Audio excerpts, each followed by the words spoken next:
Nah, inilah keseruan para DJ. Tapi kenapa juga mereka men-DJ di pinggir kolam renang? Wah, harus cari tahu nih kenapa mereka ada di Kuningan ya. Yang udaranya sejuk, ada gunung lagi. Ya pemirsa, nanti kita kupas ya. Ya, salam jumpa pemirsa Kipas Kupas dimanapun Anda berada. Saat ini saya sedang berada di suatu tempat yang jauh tapi dekat di hati. Dan kali ini saya ditemani dengan ini DJ Dewi dan ini DJ Fahri. Men-DJ itu sudah berapa lama? Kalau saya belum terlalu lama, baru 12 tahunan ya. 12 tahun lama dong. Tapi dibanding Mbak Dewi, berapa lama? Kebetulan dari 82, jadi berapa tahun? 82 udah 38 tahun. Alhamdulillah udah punya cucu berarti ya. Cucu DJ. Iya. Berarti udah melahirkan DJ yang Iya, beranak pinak ya. Beranak pinak. Sudah dari anak ke cucu, DJ-nya udah kecil-kecil gitu. Gitu ya. Ada nggak DJ yang paling muda, mungkin banyak ya. Yang DJ paling tua nih ada nggak? Ada teman-teman di Itu yang paling tua umurnya legend. berapa? 60-an kali ada ya? 60 lebih ada. Masih aktif. Masih aktif. Oh, Masih gitu. sama kita masih terus. Dan sama kita masih satu tim. Oh, gitu. Ah. Ya, DJ Fahri, kalau musik house itu atau musik disco itu seperti apa sih? Musik house itu intinya dia musik-musik yang house sama disco itu hampir sama.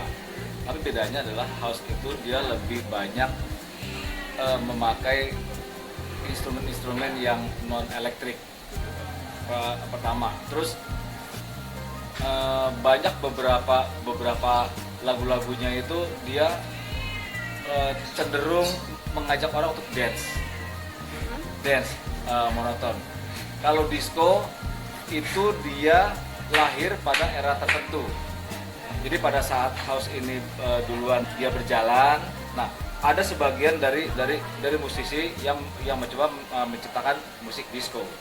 Sebenarnya istilah disco itu sendiri adalah suatu wadah tempat orang untuk dancing, di mana tempat itu menyetel lagu-lagu house, lagu-lagu dance song. Akhirnya keluarlah istilah diskotik gitu. Dan orang-orang menyebutnya semua musik-musik yang ngebeat ya, termasuk juga house juga. Terus keluar lagi pada era-era mulai elektronik, mulai semi elektronik. Nah, mulailah orang menyebutnya disco. Lagu yang beatnya agak cepat. Lebih cepat dari lagu-lagu dari lagu-lagu biasa. Jadi dan itu selalu harus cepat ya kalau house ya. tidak harus cepat. Intinya dia memberi dentuman, memberi pukulan supaya memancing orang untuk berjoget, ya joget. Dibanding lagu-lagu standar, lagu-lagu biasa. Jadi ada dominasi dari yang kita bilang adalah bass dari drum itu. Duk tak gitu. Jadi duk tak dan dia monoton. Itulah yang kita bilang disco, yang kita bilang house gitu. Pandangan masyarakat sendiri kan melihat diskotik itu orang-orang disco lah ya, itu melihatnya pakaiannya vulgar. Nah, menurut para DJ sendiri ini seperti apa? Ya sebetulnya sih kalau musik-musik disco ini juga tidak selalu identik dengan pakaian vulgar. Itu hanya orang-orang yang tertentu yang ingin berekspresi ya. Nah, cuma beda-beda ekspresi orang kan beda-beda. Ada yang senangnya yang dia lebih seksi, ada yang senangnya standar, ya kan dia full pakaiannya. Jadi itu sebetulnya hanya tergantung dari orang-orangnya aja masing-masing. Jadi dia bagaimana dia mengekspresikan gaya dia. Jadi sebetulnya tidak ada sangkut pautnya dengan musik disco yang harus vulgar, harus pakaiannya seksi atau enggak. Ya, jadi kalau boleh Jadi saya bebas tambahkan, aja. jadi kalau boleh saya tambahkan, ada industrial, ya kan? Begitu musik ini lahir, begitu musik ini keluar, pasti ada industrial yang mencoba mengemas. Nah, industrial ini bermacam-macam. Ada yang mengemasnya dengan cara elegan, ada yang mengemasnya dengan cara yang baik, bagus gitu. Tapi ya ada beberapa yang mengemasnya ya secara yang agak-agak seperti itu.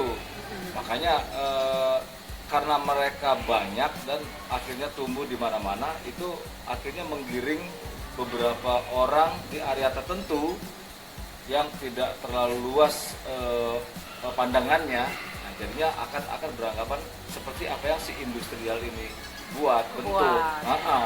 Dia terbentuk sendiri dari pasar. Sementara sebagian orang-orang yang sudah mengerti, yang sudah paham, akan melihat itu ya sebagai salah satu dari musik yang menghibur. Jadi nggak ada sangkut paut dengan musik ya. Nggak ada. DJ Fahri, apa Anda menikmati pekerjaan sebagai DJ? Sangat menikmati. Saya adalah orang yang senang melakukan pekerjaan menghibur. Ya, kalau orang bilang entertainer ya. Sebelum jadi DJ saya adalah musisi, gitu. Musisi basicnya musisi band, dan saya nyanyi juga. Begitu saya masuk ke dunia DJ, saya anggap itu adalah salah satu bagian dari musik. Ya, saya tetap jadi musisi. DJ itu adalah musisi buat saya, dan saya sangat menyenangi pekerjaan saya. Karena ya memang selama saya bisa menghibur orang dari hati kecil saya memberi hiburan, orang senang, yaitu saya menikmati dari situ. Apa itu menurut Anda sendiri bagus? Buat saya sangat bagus, karena bagaimanapun pekerjaan yang memberi, ya kalau saya melihatnya dari memberi energi positif ya, memberi energi positif, membuat orang senang, itu buat apapun pekerjaannya, tidak hanya di musik, tidak hanya di entertain, siapapun yang senang memberi atau membagi kebahagiaan. Kalau kita lihat secara umum, itu adalah pekerjaan yang sangat bagus. Kembali lagi ke apakah itu akan memberi income yang baik atau tidak, kembali ke orangnya. Kan kepuasannya kan masing-masing orang. Tapi intinya sebuah pekerjaan yang membuat orang senang bagi saya adalah pekerjaan yang sangat bagus. Acara seperti tadi itu seperti apa dan tujuannya apa? Jadi kita ini melihat lagi suasana pandemi COVID ini kan sulit bagi teman-teman yang ingin mendengarkan musik, yang biasanya mereka berkumpul di sebuah diskotik, sebuah klub ya kan, untuk mendengarkan musik-musik setiap Jumat atau Sabtu.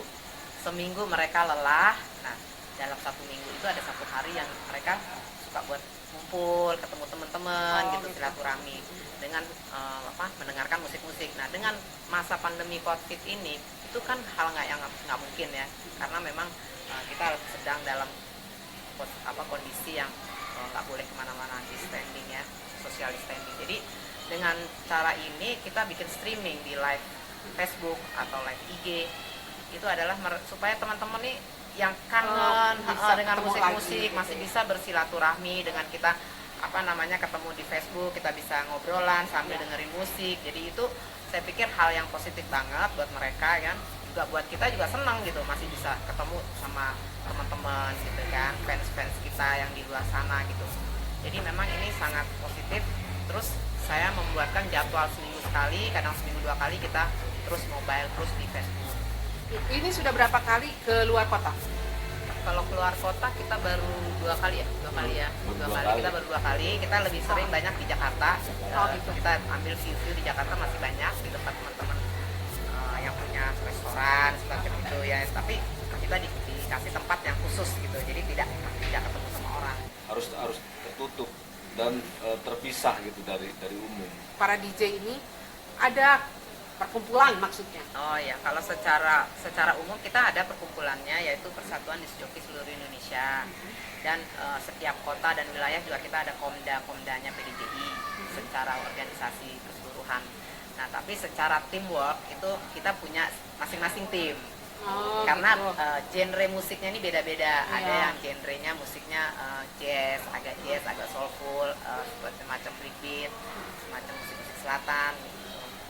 Saya juga menjabat sebagai penasehat Komda PDJI Jakarta DKI. Ya, itulah pemirsa Kipas Kupas berbincang-bincang dengan para DJ ini memang mengasihkan. Mungkin suatu saat akan kembali lagi ke sini. Siap. Insya Allah. Kita undang lagi ya pemirsa ya, Kipas Kupas. Ya terima kasih banyak. Salam Kipas Kupas.